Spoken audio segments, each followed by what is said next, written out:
Happy Saturday, y'all. It's Kate here at Kate's Garden, Chicken and Cat Rambles, and I'm just coming to bring some trash out and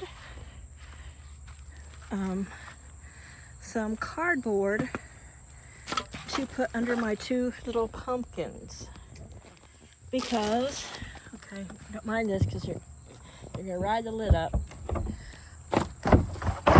Even though they're not vining out, I don't want them to rest on the ground and not make it. Though they're a hybrid, they're being more of a bush. Mister, come on, come on. He's like, you're not talking to me. You're not giving me the attention. You are getting attention at the same time. I'm gonna put a little piece of cardboard under them. My yard brat, my spoiled boy, typical mama's boy, wants to get away with everything, try to dominate the mama. Ain't happening, ain't happening, ain't happening. So, take a look at the desert pumpkin that I'm trying to make sure. Oh, there's a couple little ones right there. As they get bigger, and I know there's a chance of them being on the ground. See? Now I remember this pumpkin. I can't remember if it was a big pumpkin. It might have been just a little miniature pumpkin. But I think I threw all the pumpkins that I had out. I know I threw them out in the yard. So that might not get bigger. It might just be those. Maybe that's why it's not so vined out. Maybe it's just going to be little mini pumpkins. You know, the little bitty tiny ones that are cute. Let's see. Trying to find the one. Okay, there's one here. It's not quite big enough yet. Just trying to gently see if there's any getting bigger. And when I see that, ooh, there is. And there's something about this yellow that makes me think that these were, tiny little mini pumpkins that, people paint little faces on and little kids can, maneuver and pick up and handle. So I'm trying to get cardboard under that one. So there you are. Because the big ones, I'm pretty sure I had one that was kind of a peachy color and one that was white.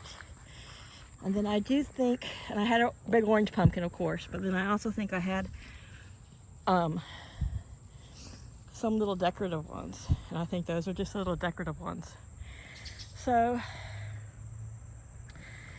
I have put up the ones that did not break, which I do still think this one's going to be dyed. Look at its little leaves.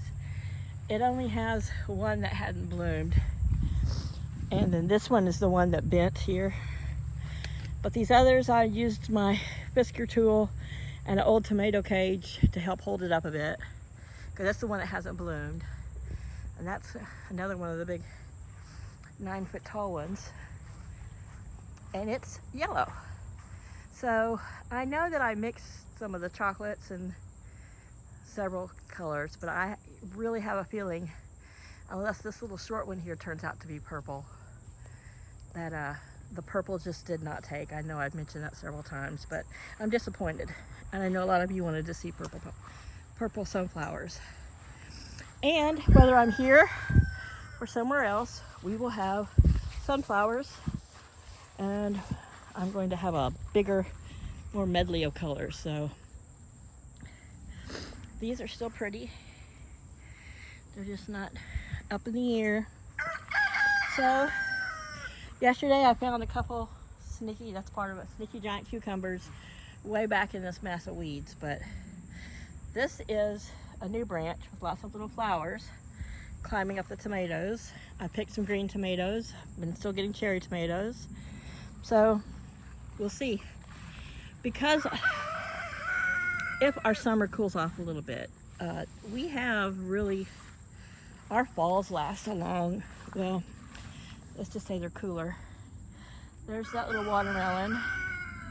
Don't know if it's still alive. Its vine doesn't look alive. And there's a few more hidden in here. I'm careful where I step. I don't know how well they will do, but one was way back under here. It's probably why this plant here looks so sad is because it was once again a sneaky old giant pumpkin that I didn't notice was taking all of its energy. So this one here, or is it that one? I think it's the third one. One of these two is the one that's climbing way over there, and that's fine.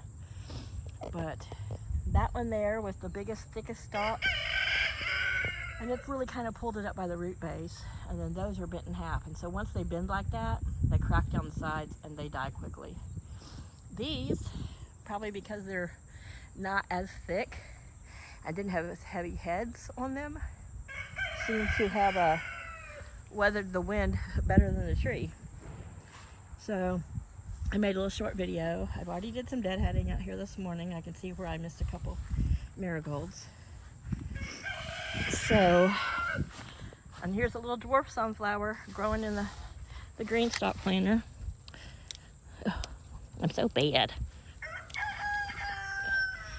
So, anywho, there's the top of that tree over there. And what I'm going to do, I'll walk over and show you, is we're going to, well, Paul's sleeping all day because he stayed up all night texting with the fake scammer girlfriend. So he's sleeping all night. He woke me up at 6 a.m., which of course I was awake already. I just hadn't gone out to let the chickens out. It was still a little dark.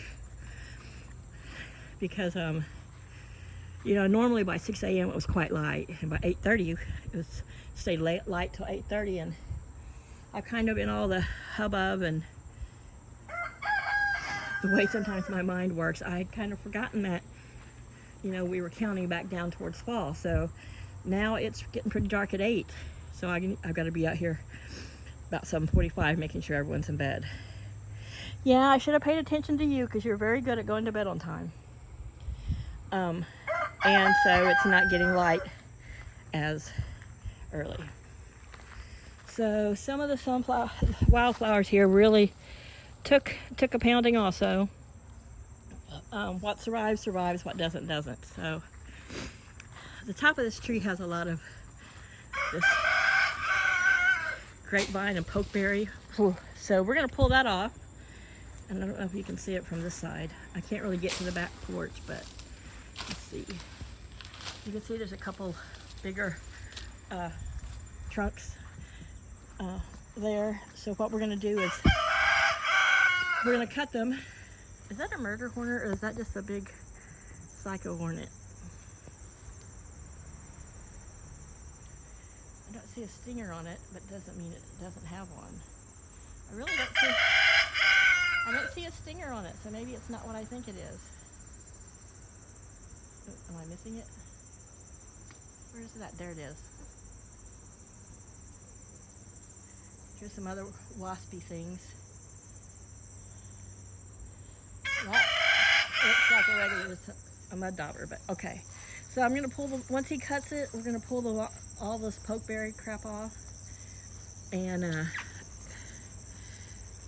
we're going to take one of these bigger branches and toss it over the fence or drag it through the back gate there, and put the top of it and a good piece of the trunk over there in the far side of the yard here. Oops. Just past the ladybug. Probably with the top more to this direction and the trunk coming this way. We'll see. It'll probably take both of us to drag it, but chickens, if you don't know, they love fallen limbs. They love climbing on them, you know. It's a good source of enrichment. They like getting up under the bushy part of the top of the tree, and they eat lots of bugs. There's lots of snacks in this tree rock. They get lots of bugs. And even as the leaves die off, but even before then, but even as they die off, it provides a little, some canopy during the summer, and then as it dies more, oops, sorry, I got to scratch my arm. It will, they will, you know, climb on it. They will nest under it. Sometimes I'll have to watch for that, but they'll dust bathe under it. It's just a good source of enrichment. And sometimes they just like to stand on it, and I'm sure we might get some crowing out of Drago. So there is Penny. You can see her her copper color in her chest. That's a good shot of her. So there's Penny. Behind her, right there's, yeah, that's Violet. And you can see by looking here at Zin Zin that Penny is almost Zin Zin's size. Zin Zin's an Easter egger. She's not a huge chicken. She's about average. She's about just regular chicken size, leghorn size. So look at Miss Violet's cheek muffs. She's got pretty cheek muffs. Oh, girls, don't turn away from the camera. She's an Easter egger. She's got her dark legs, but she's got nice little gray cheek muffs. I just love her coloring. And though Miss Penny has the dark legs too, I don't see her making, well, she might have some thin little cheek muffs, small ones, but she seems to be more taking over the body shape and stuff with the leghorns. So there's Miss Delilah, and she's got quite a comb going on her, but I think she gets that from her silver-laced Wyandotte mama, her actual egg bearer. And there's Drago. And she has been acting a little more subordinate to him, though she is the top of their little pecking order of this little tree, this little quad here. So, but yeah, they're all back here in the shade, dust bathing, hanging out under their tree, so they're good. They've still got water there. Today I brought their water back here and the food back here. Not supposed to get more rain for a while, so tomorrow I'm hoping the ground will be a bit drier, and then I'm gonna come in here with the weed eater. I was gonna bring the mower, but that's kind of high there, and just kind of weed eat it down shorter. Though every night, like I've said before, I come out here or I watch them from the bathroom window, and they're in that little tall island of grass there. You can see it's a lot taller between the chair and the chicken shack, and they're eating, pecking at the tops of the leaf, the little seed pods at the top of the grass seed, probably eating some of that, and the bugs and insects that land on the top. So they're really enjoying it. But I may just come out and take part of the height off of the rest of the yard with my weed eater, because my weed eater that I can lift and carry and handle, that doesn't bother my back, is tough enough for grass stuff. And I might leave that little island of high grass there just for them as a source of enrichment and a place to eat and snack. But they got their pool dumped and refilled. You know, though the rain did lots of filling and refilling of the waters, they were gross and yucky. I already collected the eggs. I had 5 today.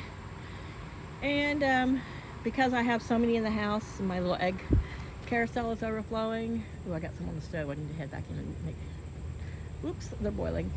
I fed them. They all got an egg treat today, so they won't get corn, or they're out of their soldier fly larvae, but everybody got an egg. So those 11 got to split 4 eggs, and then Laddie and Flower split 1. Oop. And drinking out of the puddle over here is one of our black vultures. I don't know, some people have never seen them up close. They are beautiful. I think they're prettier than turkey vultures.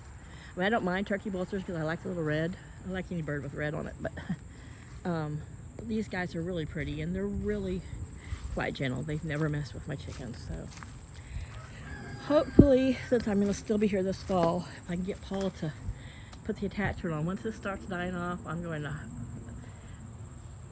cut these forsythia bushes down to about chest high on me.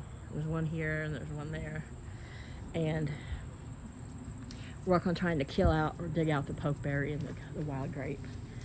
And as I was looking at some old videos, and yes, I am stuck here for a while, kind of a prisoner, as Paul, I think he likes the fact that there's someone that takes care of him, which I have slowed down doing. I take care of cleaning what needs to be cleaned for me to survive, and I cook for me.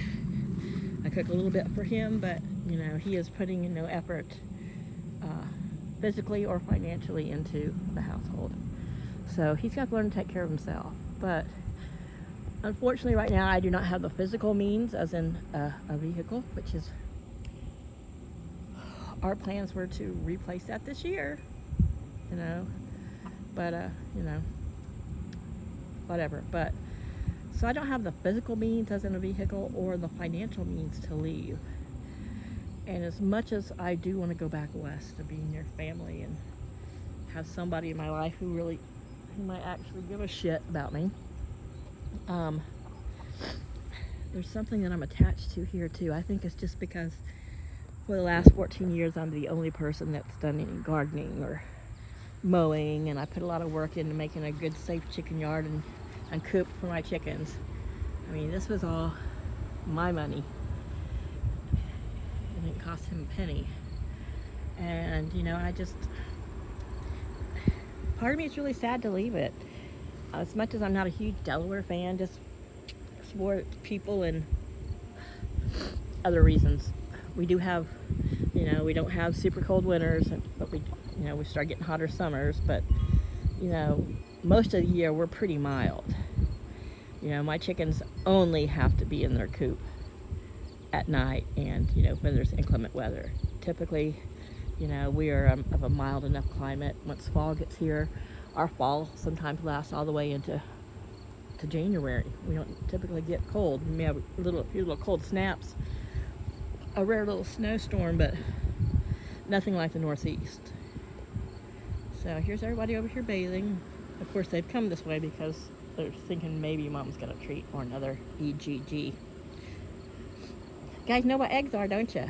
Like, what? What? Did you say egg? So, oh, somebody's got a big old bug.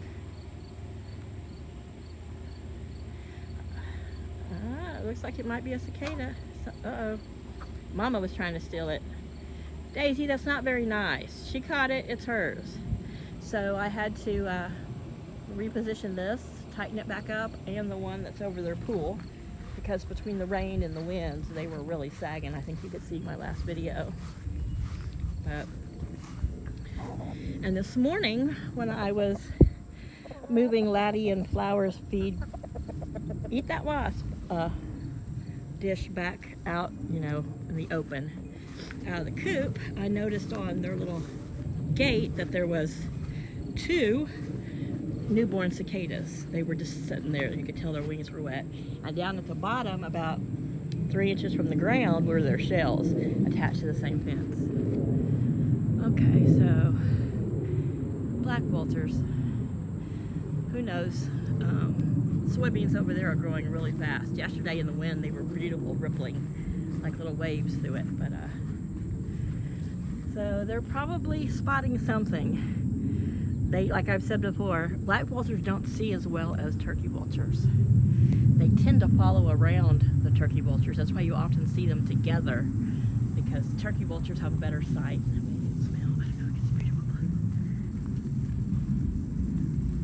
See, it's the only reason I haven't ripped out all this pokeberry, because the pollinators, I hate it, it's invasive, but if you notice, there's lots of little wasps and butterflies and pollinators. You know, it makes these little flowers, and they do love it, and I'm a sucker for spoiling pollinators, cats and chickens. Yeah, I know, you're confirming that, thank you. So anyway, the top of that tree, chickens don't typically eat pokeberries like they know. Look at little bees, lots of little bees, see? Happy little bees. If they do, it can be toxic, but I've never seen them, even when they're purple, peck at them. It's just like they know. Chickens are born kind of knowing these things. But I will pull it all off the top of that, at least as much as I can. Once it starts dying, the berries won't come to fruition. When we go to cut it, I'll make sure we cut the vines that start the pokeberry, and put that top in there.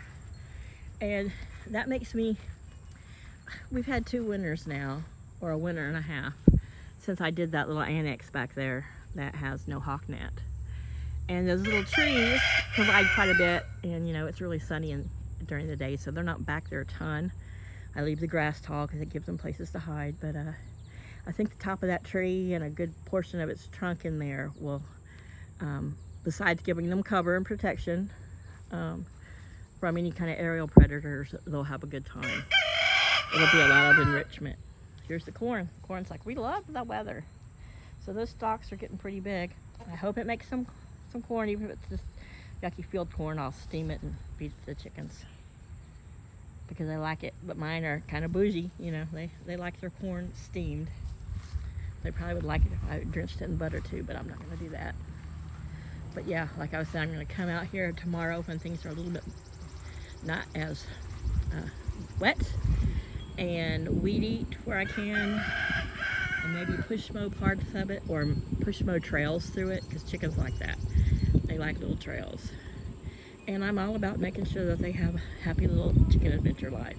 But see, there's Zinzin over there, and I don't know what she's eating off the top. It could be that the little seed heads, they like to eat the grass seed heads and the tops of the leaves, because it looks like she's, oops, sorry, she's really going to town there on that grass.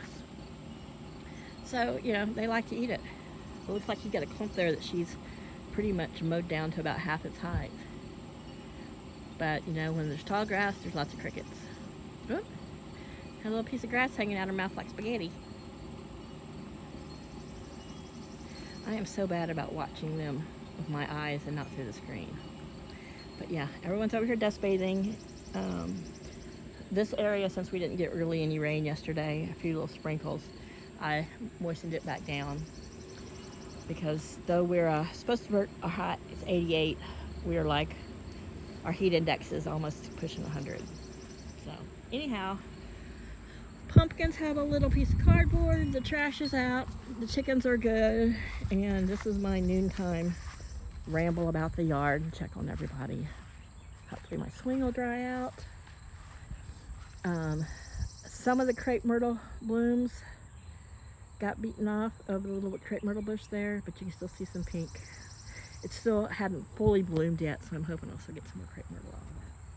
But anyhow, I'm going to end this video. Thank you guys for following and commenting and subscribing and being my touchstone to, I don't know what kind of a touchstone I'm going to call you, but you're just a touchstone to me having any kind of social life and talking with other people with the same interest and humor and you guys make me feel like I'm here for a reason. Help me kind of validate my existence, because you know, through this hot, hard summer, I've questioned it a lot, and I've questioned a lot of things. I'm trying to stay really positive, and what will happen will happen. And if he ends up losing his house, his truck, everything, until I don't have a roof, or he moves somebody else in this house, which he can't. This house needs a lot of cleaning and remodeling in certain rooms that are his space, his areas. The areas I use, I keep them clean, but I'm not cleaning up after him any longer. No, I'm not cleaning up. He's a hoarder, and he's a pig, and he's got to learn to take care of himself. I cannot physically or mentally do it anymore. So I'll take care of the chickens and the cats and myself, and the immediate rooms I use, and the big room the chickens use, and I'll bide my time until the time is right. I'm still really would like to get something used that can pull a small, maybe 12-foot, 16-foot little camper. I've seen some really older ones from the 60s and 70s that are a really good deal for people who have remodeled them, but now they're just too old to go out in them much, because I think that would be ideal for me. Then I could ramble about, find a place, you know. But, you know, ideally I would like to, like I've said, you know, rent an acre or two back in the corner of somebody's property where I, you know, can have feasible access to most utilities, though I do have solar abilities and that kind of stuff. But, you know, and I'll go to work part-time. You know, I'll pay rent on that little bit of property, or I'll trade it out, you know, if they need someone to watch a larger property. I don't know. I think about it a lot, and I'll figure it out. And so I could have my chickens and a garden and some flowers, and I would be content. But right now I'm going to be content with just making do where I'm at. You guys have a great weekend. I love y'all. Bye.